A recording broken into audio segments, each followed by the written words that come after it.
Many years ago, in a distant land, there lived a brave soldier who vanished into the unknown, leaving his family behind. But what they didn't know was that fate had other plans for him. Thomas was born in the southern region of Nigeria, in a bustling town of the Delta people. From an early age, his bright mind and boundless ambition set him apart from his peers. Full of energy and enthusiasm, at just 16, Thomas joined the military, a decision that filled his parents with pride and his neighbors with envy. The Delta tribe revered warriors, and Thomas was determined to be a hero. One of his hobbies included fishing, and he had great swimming skills. His life seemed destined for greatness when he married Sarah, his childhood sweetheart. At just 18, Thomas stood tall, a man in his own right, while Sarah, only 17, was radiant with youthful hope.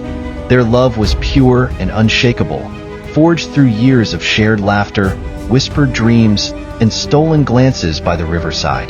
Their union brought a kind of happiness that seemed untouchable. Laughter echoed through their modest home, and their firstborn son, Gabriel, became the center of their universe.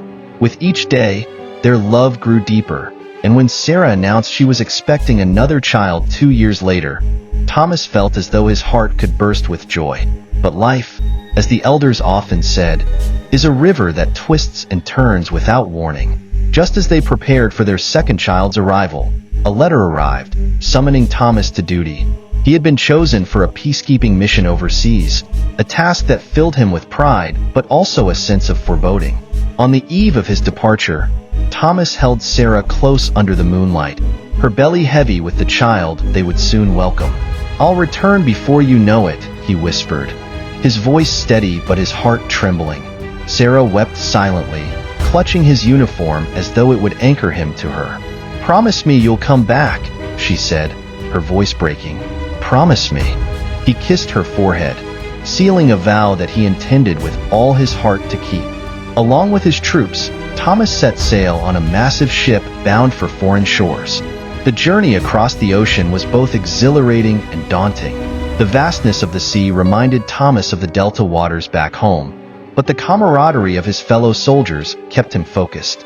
Each of them carried their own fears and hopes, yet they shared a bond forged by their common mission. When they finally reached their destination, reality hit them like a thunderclap. The land was a smoldering cauldron of unrest, villages burned, smoke spiraled into the skies, and the air was thick with the stench of fear and gunpowder. The people they were sent to protect were suspicious and divided. While enemies lurked in every shadow, their movements unpredictable and lethal. Thomas and his comrades were thrust into battles they could barely comprehend. Alliances crumbled as quickly as they were formed, and every decision felt like navigating a minefield. By day, they patrolled dangerous terrain, rifles in hand, eyes scanning for ambushes. By night, Thomas would lie awake, clutching a worn photograph of Sarah and Gabriel, whispering their names as he prayed for the strength to survive one more day. Then came the day that would change everything. Under the blazing sun, Thomas's unit moved cautiously through a dense jungle, their senses on high alert. But it wasn't enough. An ambush erupted with a deafening roar, bullets rained down like a storm, and explosions tore through the trees.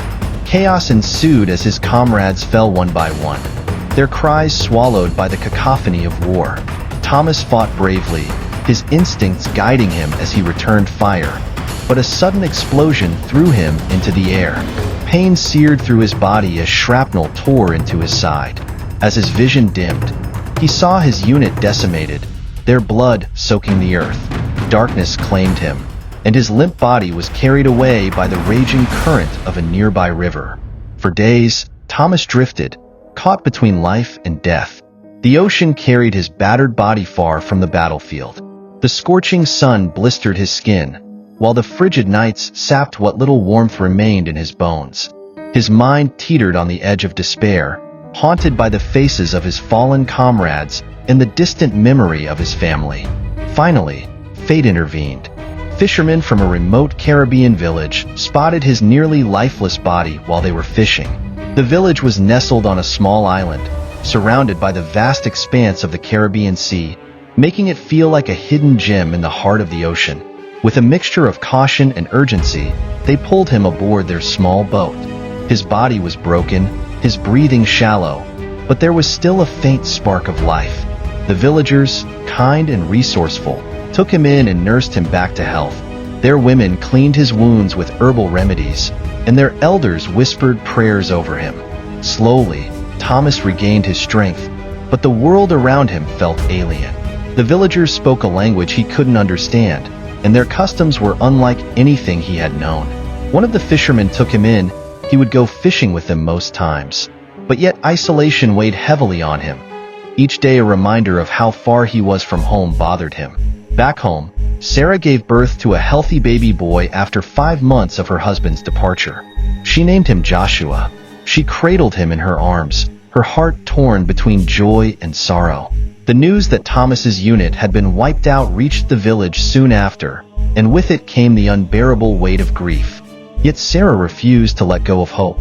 Each night, she lit a candle by her bedside and whispered prayers to the ancestors, asking for her husband's safe return. In the Caribbean village, Thomas faced a new battle, one that cut deeper than any wound. Loneliness and despair became his constant companions. The villagers were kind, offering him food and shelter, but no amount of goodwill could fill the void left by the absence of his family. He wandered the sandy shores for hours each day, staring out at the endless expanse of ocean. The waves that lapped at his feet seemed to mock him, their rhythmic crash a bittersweet reminder of the waters back home. As days turned into months, Thomas's yearning to return to his family burned brighter. Determined to reunite with Sarah and his sons, he resolved to build a boat, something that could carry him across the vast and treacherous sea. He scoured the village for materials, gathering driftwood, vines, and tar. Each piece he collected felt like a small step closer to home, though the task ahead seemed insurmountable. His first attempt was a humble boat, hastily constructed and painfully inadequate. The villagers, though unable to fully understand his words, seemed to grasp the depth of his longing. They offered what little resources they had and helped where they could, their gestures a testament to their compassion. But the size and strength of the boat were limited by what was available. With trembling hands, Thomas pushed the boat into the water. His heart raced with a mix of hope and desperation as the small vessel bobbed on the waves. For a fleeting moment, it seemed as though he might succeed. But as he paddled out into deeper waters, the relentless force of the ocean revealed the fragility of his craft. The boat swayed violently before capsizing, tossing Thomas into the water and washing him back onto the shore. Exhausted and drenched, Thomas lay on the beach, staring up at the sky. His failure stung, leaving a bitter reminder of the challenges he faced. Undeterred by his initial failures, Thomas spent years trying to build a larger and more stable boat. The process was painstakingly difficult, as his knowledge was limited to what he had observed from the fishermen in the village. With no proper tools or resources, he relied on creativity and perseverance. Often, he would scour the shores for materials that floated in from the ocean, driftwood, barrels, and scraps of wreckage, collecting and storing them with the hope that they could someday help him realize his dream. This arduous process consumed 15 years of Thomas's life, and yet the boat was still incomplete. The villagers, though supportive at times, began to view his relentless determination with a mix of awe and amusement. They nicknamed him the man who longed for the horizon, a title that reflected both their admiration for his dream and their doubt that he would ever succeed. Over the years, life in the village began to shift for Thomas. He grew close to Eleni, the kind-hearted daughter of the fisherman who had rescued him. Her warmth and gentle spirit drew him in, even though his heart still longed for his family and his native homeland. Despite his inner conflict, Thomas found himself smiling more often in Eleni's presence, and for the first time in years, life felt bearable, even happy. Their bond deepened, and under circumstances neither could control, Thomas and Eleni fell in love. Not long after, Eleni became pregnant. One of Eleni's admirers, Matthew, a jealous and bitter man, was enraged by the thought of a stranger, someone who had been rescued on the brink of death, winning the heart of the most beautiful woman in the village. His resentment grew, and he began to sow seeds of discord among the men in the community. fueled by jealousy and anger. A group of men ganged up against Thomas and decided to destroy the one thing he had worked so tirelessly to build. In the dead of night, they set his unfinished boat on fire, flames consuming 15 years of Thomas's blood, sweat, and dreams in a matter of moments. Thomas arrived too late to save it. He could only watch in tears as the fire raged, reducing his hard work to ashes. The orange glow of the flames reflected in his eyes, and the grief that surged through him felt as heavy as the ocean he had once hoped to cross. Discouraged by the destruction of his last boat, Thomas turned his focus to his growing family. Him and his partner, Eleni, soon welcomed a daughter, Maya. 3 years later, they were blessed with another daughter, Clara. As the years passed, Thomas continued his work as a fisherman, his skills improving with each passing day. He watched his daughters grow, their laughter and joy a bittersweet reminder of the family he had once lost. Though content with his life in the village, an inner pull began to stir within Thomas. He wondered what it would feel like to return home 20 years after his departure. An overwhelming need surged within him to show his daughters where he came from, to share with them what lies beyond their current village nestled by the Caribbean Sea, and to reconnect with his roots, revealing the world beyond their familiar surroundings. Eleni, ever supportive, encouraged Thomas to start building another sailboat. She reminded him that time was fleeting and that if they didn't begin soon, it would be too late by the time Maya and Clara were old enough. But Thomas, still haunted by the failure of his previous attempt, hesitated. The pain of watching his dreams burn was still fresh. However, Eleni's persistence eventually paid off. She knew how much Thomas longed to return home, and her belief in him reignited his own. He agreed to start building a new boat, but this time, he would not tackle the task alone. He reached out to Eleni's younger brother, Anton, a skilled carpenter known for his precision and craftsmanship. Together, they began the daunting task of crafting the sailboat, bit by bit. Despite their limited resources, the duo was meticulous. They carefully selected lightweight yet durable woods like mahogany and teak, both resistant to water and decay. They employed the best designs they knew, using a double hull and sealed compartments to ensure the boat's unsinkability. Their hard work, patience, and expertise began to show, but the process was long and painstaking. The work stretched on for another 20 years, with every plank and nail a testament to their dedication. But at last, after 2 decades of sweat and toil, the boat was ready. Full of excitement, Thomas couldn't contain the rush of emotions that flooded his heart as he began the final preparations for the long-awaited journey. 40 years after his horrific accident, Thomas, now 61 years old, stood at the edge of the boat, his heart full of hope and anticipation. The time had finally come to sail back to his homeland, a place he had longed to see for so many years. The boat, now fully constructed and ready, was a symbol of his perseverance, every plank and nail a testament to the decades he had spent building it.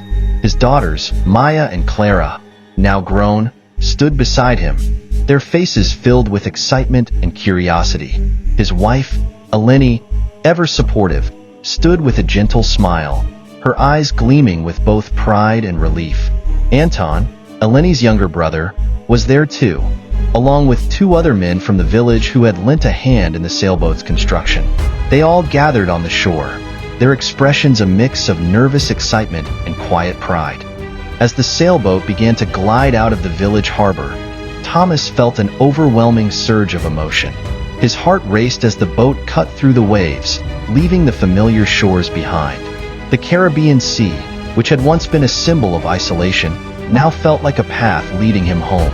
The wind caught the sail, pushing them eastward, and Thomas couldn't help but smile, a smile full of triumph and bittersweet joy.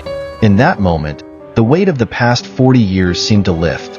The pain of his lost years, the years spent in a foreign village, the boat that had burned down, and the constant longing to return home. All of it melted away. As the boat sailed into the horizon, Thomas felt as if he was finally reclaiming the life he had once lost. His eyes glistened with unshed tears, but his smile was wide, a reflection of the hope that filled his heart. He was heading home.